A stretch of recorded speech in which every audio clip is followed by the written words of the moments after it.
Hello, I'm Tara Ruckman. And I'm Stephanie Howe, and we are Control the Chaos EDU. Are you burnout? Are you feeling frustrated or overwhelmed? Or maybe it's the opposite and you're a go getter and want to level up. Then it's time to dive in with real talk and solution focused conversations.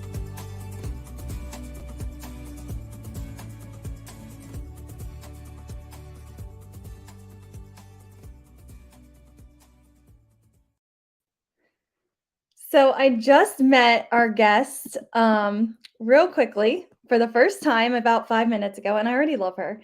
And we were just having a quick conversation, and I was like, we need to just start recording and talking about what is happening and education. And I'm going to give kind of my backstory, which some of you know is when I grew up, I had a learning disability. And it was really difficult for me with that learning disability and just growing up in a classroom. It was a lot of direct instruction. And I was able to kind of hide in the classroom. And then I went to college and I went online for college. And it was a school where I had to start to take ownership of my learning. And I had to kind of be self disciplined and self paced in that learning. And I realized that I was smart. And one of the things in our guests today that she says is she felt like she wasn't smart enough. And that's how I felt. I was like, oh, we have got this connection already. So I'm going to go ahead and bring up Sonia today. And let's go ahead and just talk about your background a little bit and about you. Oh, wow. Thank you so much for having me. And yes, one brilliant woman to another. I'm going to go a little bit backwards. I'm Dr. Sonia Toledo, and I just got my PhD in July of 2021. And I have to say, quite prior to receiving my PhD, I've always questioned my intelligence. So it was really good to bond with you on that, because I think the self pace and the ability to manage my own learning really got me to understand that it didn't have anything to do with my brilliance. It only had something to do with how I was learning. How was I learning? Not what was I learning? Because I could learn anything I want. um, but a little bit about me is, if we could go back to I was born in Puerto Rico. I'm a twin. My sister and I, and seven other siblings. My sister and I are the youngest. So my mom migrated from Dominican Republic to Puerto Rico with the siblings, and then to the Bronx, New York, with eight children, um, and my grandmother. And so, being brought up with an immigrant mom, with immigrant family, education was very high in priority and in values. And my mom's way of managing our education was that we were never late for school, and we never absent for school, and we had to bring in good grades. So I grew up in a competitive environment where, the grades, I was always on time and always there in school, but my grades were down here and my sister's grades were up here, right? So she was always in those SB classes, those specialized classrooms, and I was in the bottom, the bottom special needs classroom, etc. All through my school years, all the way up through high school. Um, Not until I, later on in my going to work, I remember a friend, like, I went to school knowing that I had to just do the best that I can, but my reading levels were low, and I was always taken out into special classrooms, breakout rooms and stuff like that. But I really didn't see myself as like having a special need or learning disability. I just felt not valued. I felt I wasn't enough. I felt inferior. I think the most challenging part that I had was my self esteem, my self worth, and my confidence. Um, so anyway, moving fast forward, I started working in the after school field, and loved it. I feel that that's where I shined. I was really feeling very powerful, being able to influence young children and teach them and play with them, and that's pretty much all I've done all my life is play with children. Um, so as I move forward, I got my master's in human services, and I did my dissertation. I did my thesis on high risk, supporting children with high risk communities with after school programming. So I was able to go deeper into the after school world and understand the value of having after school for children in underserved communities. So from there, I moved from direct services to training and development. And I started in New York looking at the regulations, what were the criterias to get your program permit. So I was doing trainings for directors that were running programs to support them in maintaining their license. And fast forward, I created Dignity of Children in 2008, looking at the gap in training for many of these underserved communities. Organizations did not, it was not the funding, it was more the structure of training wasn't available to everyone. So what I did was designed a model where I would go into the organization and train all of their staff together in basic concepts like child development, classroom management, safety, etc. So all the staff could have the foundation. I always looked at like foundation training was critical to have anybody who's working with a child to have this knowledge before they're in the classroom. Here I am. We're going to make 15 years. Oh, 15 years with Dignity of Children. that's amazing. So I have a question for you. So you mentioned early on your self confidence. That was part of the issue. Your belief in yourself. Does any part of your training go back to that piece to help those foundation and educators build that piece in children as well? I'm connecting all the pieces. It's all I do. All I think about is how to create an environment where children feel safe, and not safe just physically. And in this country, we're having this issue with our schools being safe, but being safe emotionally as well. And so safe and fully self-express so they could thrive. That's our mission. Creating environments where children are safe and fully self-expressed so they could thrive. And that all stems from my experience as a child, because I feel the missing piece for me, even though I got it when I was older, going back to college and then getting my PhD, and working, as a professional, I felt that the one thing that was missing for me is having people who valued me, who said to me that that I'm smart, or that what my ideas were good, or that I had worth. So my programming is all about creating environments where children are heard and they have the opportunity to be, they're given permission to be brilliant. And regardless of what your academic capacity is, that's just one part of it. You know what? I still can't spell. I am so inspired by your story and by the work that you've done. I know backstage we were talking a little bit, and you said it took you 5 years to get your doctorate done compared to 10. I mean, just right there, like, I feel like when I was in school and they were like, oh, I'm going to go get my doctorate, like, oh no, it's going to take you extended time, like as a student with a learning disability. But no, you cut your time in half, which is amazing that you were able to do that. That is impressive. Can you tell us how? Like, Yeah. tell us the mindset you had to have and the work capacity you have to have. And I'll be honest, sometimes I feel like nowadays people have a goal in mind, but they don't want to do the work to get there, right? And you can't skip steps. You got to do the work. So tell us how you did the work to get there faster. Well, one is especially having a business.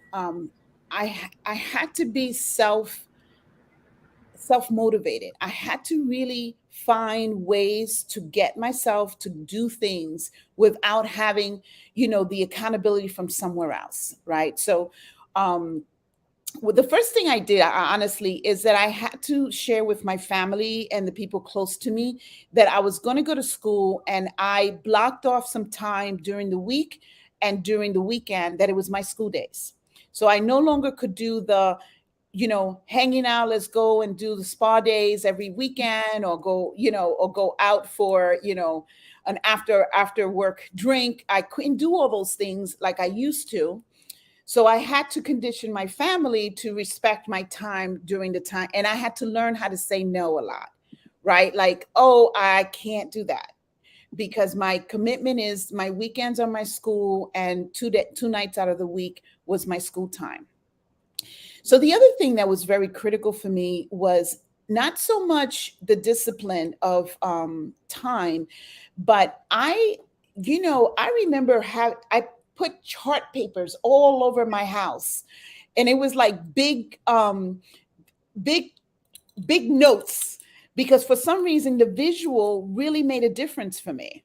The big visual of what, so if I was reading an article, I would just write the notes, the main points of the articles in big chart papers all over my house. People would come over to my house. It's like, okay, what's happening here? And it's like, okay, I'm writing a paper this weekend, and I need to see this. I need to like absorb the information. But I found strategies and tools that helped me stay on target on what needed to happen. One, life changer, Otter, Otter.ai. And I'm not promoting it. What I am saying is that this is a scriber that I was able to talk out my paper, which really helped me from getting from the stomp of like, oh my God, I can't write, I don't know what to say next, to just talk. This, talk it out, and then go back and edit it, and go back and restructure it and put it into the concept paper. That was a lifesaver. I also had a program that was a reader. So I would take the article, put it on the reader, and let it read to me out loud while I'm taking notes and highlighting the article as I read it. And I would be able to read it twice as fast, because I would do the first round sometimes while I'm in the car, and I'm listening to it, and I would hear some key points, and then I would sit down again and read it again with it in front of me, and then take notes and stuff like that. So that's how I was able to absorb all this information and still get my targets, hit my targets. I just found different way of learning. That's amazing. And you know what? Almost every successful person or successful in whatever they do, whether they're a millionaire, a lifeonaire, a successful educator, they have found different strategies. And one of the common denominators is always time for me. Mm-hmm. We find that in everything. And I love that you added the piece. It wasn't just about managing your own time, but bringing in your family to understand that.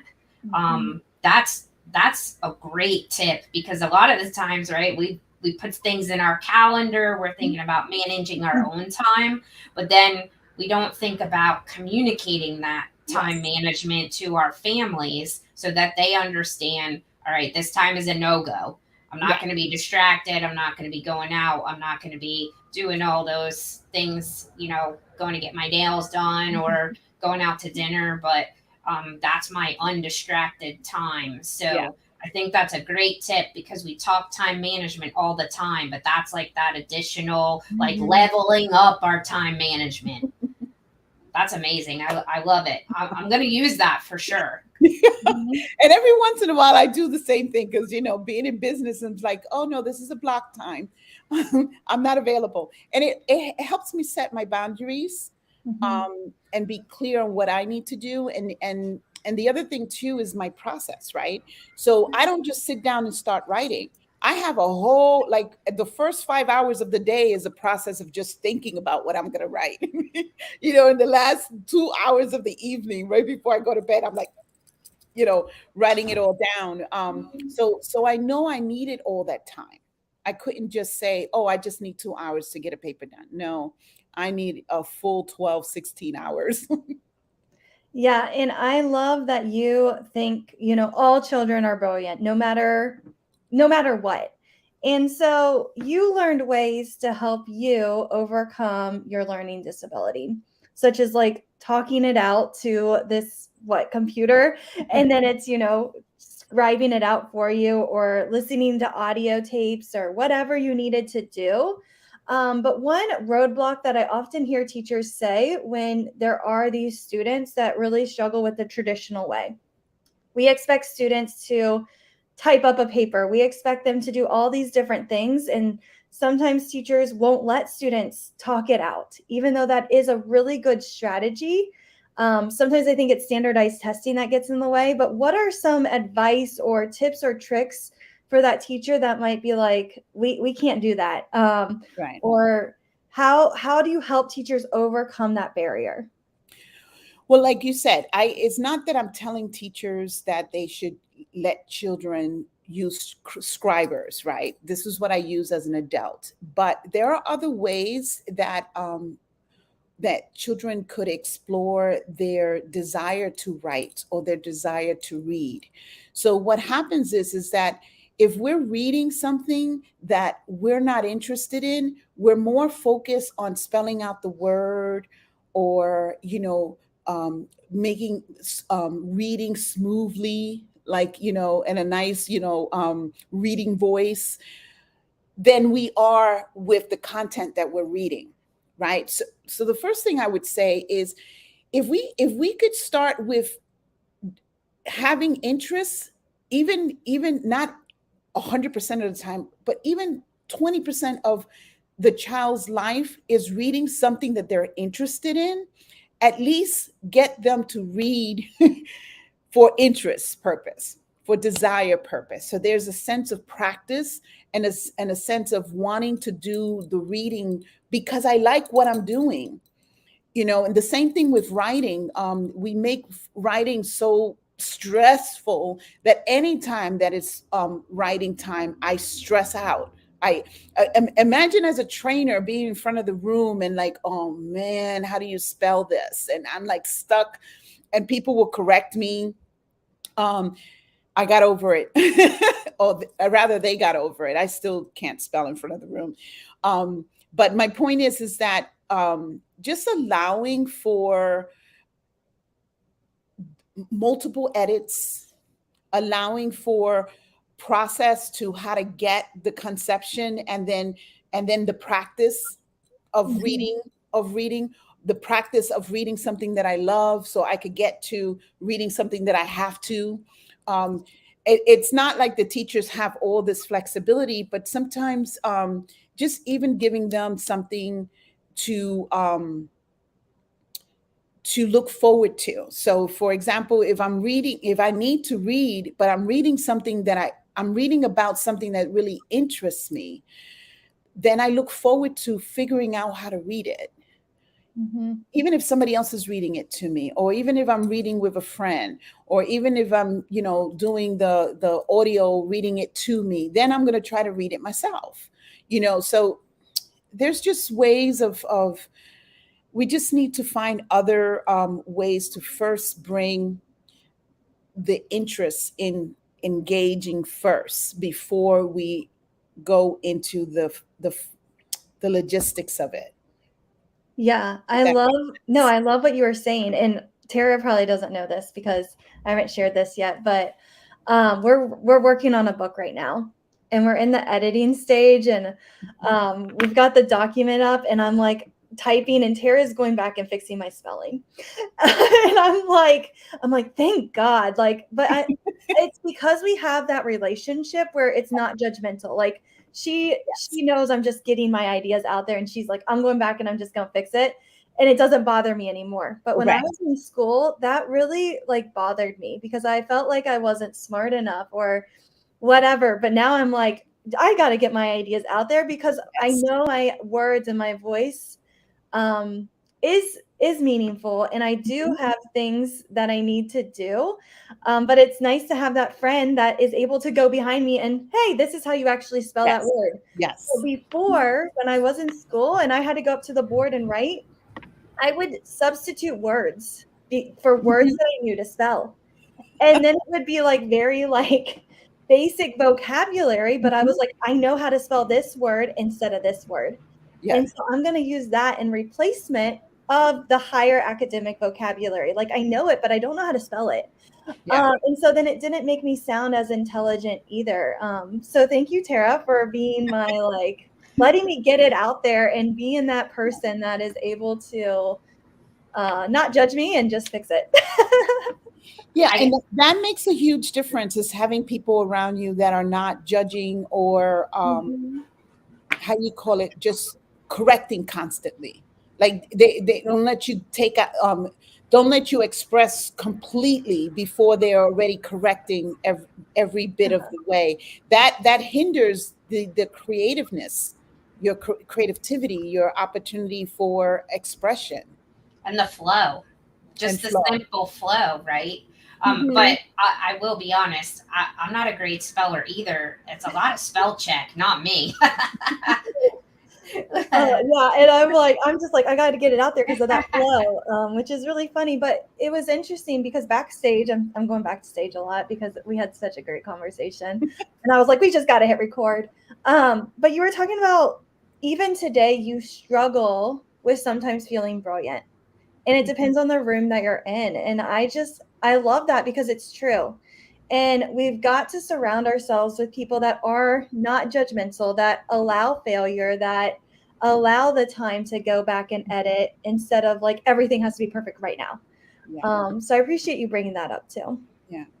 And the other side of that is I'm still healing from the wounds of being chastised, because I wasn't only chastised by teachers, but also siblings,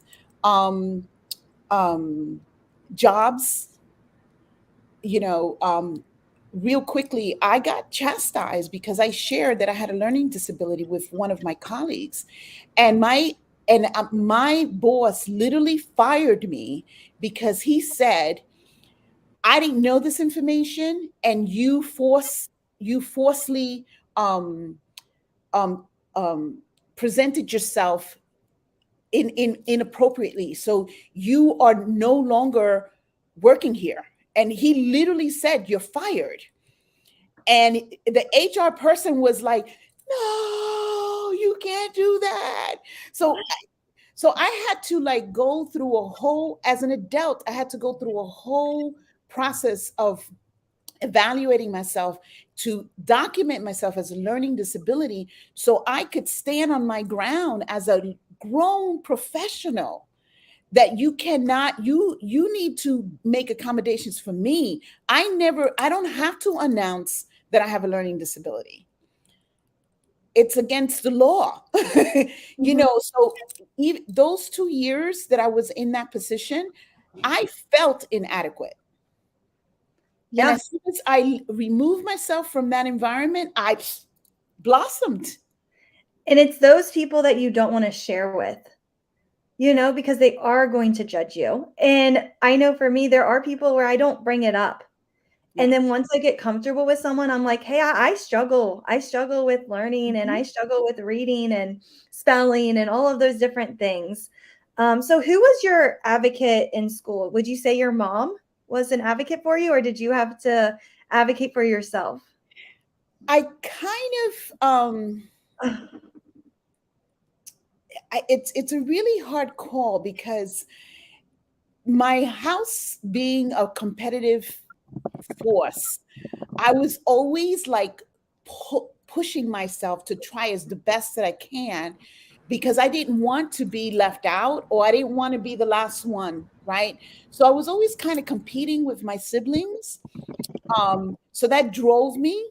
And then I found advocates throughout my life in schools, from teachers to youth professionals that I was at the YMCA. We started when we were like maybe 12 years old, going to the YMCA. So a coach, I remember my basketball coach was probably one of my biggest advocates because in order to stay in that program, I had to have good grades. So good grades for me was not my problem. I was the smartest one in my dumb class. Mm-hmm. That's the only way I could put it. Like, so I was in the dumb class, but I was the smartest one in there. So I was always having good grades. It's hard to say that, but it's a shame that we need to categorize our kids by their academic performance versus just provide the resources they need for them to show up brilliant for what they have inside, which is what I advocate for. 100%. And yeah, I completely agree because my mom did a lot of my advocating. She attended all of my IEP meetings. She spoke up for me if a teacher was not providing an accommodation. I was not good at it because my mom did it for me, which Yeah. I felt like I'm thankful for her and I love her. But it made it really difficult when I got into the real world because then I didn't know how to advocate for my own needs. I didn't have those strategies or the language to use with people like, hey, I need more time on this project because of this, or I need this to be read aloud, or I am not reading out loud this paragraph in front of this whole room. And this is why. Like, I really struggled with that. And so it kind of, it was something I had to learn quickly, Yeah. but it's something that I started to realize when I became a special education teacher that I needed to start working with these students on these skills, Yes. even though they're just fifth graders, Yeah. because it was something that I really needed. Yeah. And I have to say, the challenges got me stronger, right? But also some of the challenges were not necessary, were not needed, right? Like, Yeah. there's like this balance. Like, we do need the challenge to build our stamina, and but we don't need to be chastised, because those words are the ones that we carry for years. And I think that is nowadays creating that awareness in students at a young age. I know in a couple of our elementary schools, we have an awareness day where we educate them, and we also educate them throughout the year. Um, putting them in situations where what is it like for the other students, Yeah. and creating that awareness so they're educated, so that they aren't doing the chastising, they aren't doing those things. And inclusion, now the inclusion, I mean, that's huge, right? Probably back then there was not inclusion, as you said, you called it the dumb class, which resonates with me. I would never want to hear anybody be thinking that they were in the dumb class. That's a terrible way to think. So just that inclusion piece of it, that we don't, that's not an acceptable way to live anymore. So education has come such a long way with inclusion. And it sounds like you're a huge part of that process. Yeah, I really truly believe that children with disabilities have exceptional talents that that people without disabilities can figure out how to do that. Right. So our job is to find out what those exceptional talents are, right? Because the ability to figure things out or to see things, I mean, there's so many ways that somebody with a disability could shine, and it's not focused on 100% on their disability. And that's what happens when you segregate. You know, you're like, oh, this group goes over here and this group goes over here, is that we're just focused on their disability. We need to focus on their abilities. And you see stories all the time, people who don't have limbs have done amazing life work, and they don't have limbs. They use their hands when they don't have feet. So our society is designed to focus on our shortcomings, and I want to reverse that. Yeah, for sure. So this has been a really great conversation, and we want people to join your community. So can you give us some inside information on their action steps for going to your website and how they can learn more? Yes, absolutely. So we definitely could send you a free ebook. It's called Responsible Leader. And this ebook is based on our emotional intelligence and how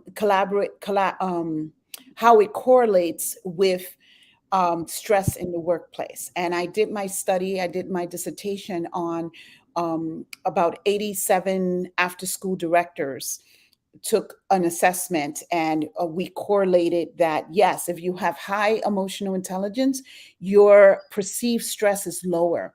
If you have low emotional intelligence, your perceived stress is higher. So we want to reduce the stress of ourselves in order for us to be available for our children. So you could go to www.dignityofchildren.com, and we definitely will send you the link for any of your viewers could have the book for free. And also we have Ideas Empowered by Youth, is a curriculum, a project-based learning curriculum, where we're teaching entrepreneur skills. We're teaching how to create environments where we teach our young people to be self-directed learners, working with our children more in a collaborative learning environment, really supports kids to manage driving their own education and being passionate about things that matters to them. So we have an amazing learning management system for teachers and educators and homeschoolers that has curriculum and has training for teachers to create this environment, having a social, emotional, safe environment for our kids while they drive the education that they are interested in, is what my mission is. And you could catch us in all our handles at Ideas by Youth, Twitter, Instagram, and Facebook. Perfect. Thank you so much for sharing all of those amazing resources. We can't wait to share them out and get that free book because it sounds amazing. Yes. Thank you so much for having me. And so until next time, make sure you control the chaos and help your students start to learn those advocating skills. Help them to realize their brilliance, because every single student is brilliant, and we've got to believe in them. We've got to create that positive environment for them and realize that it's okay to make mistakes. It's okay to fail forward, and just being patient with those students that might really struggle. So again, control the chaos until next time. Thanks for listening to Control the Chaos EDU. Check out the description for show notes. We look forward to connecting with you on social media. Subscribe to the weekly podcast so you never miss an episode. Control the chaos. Until next time.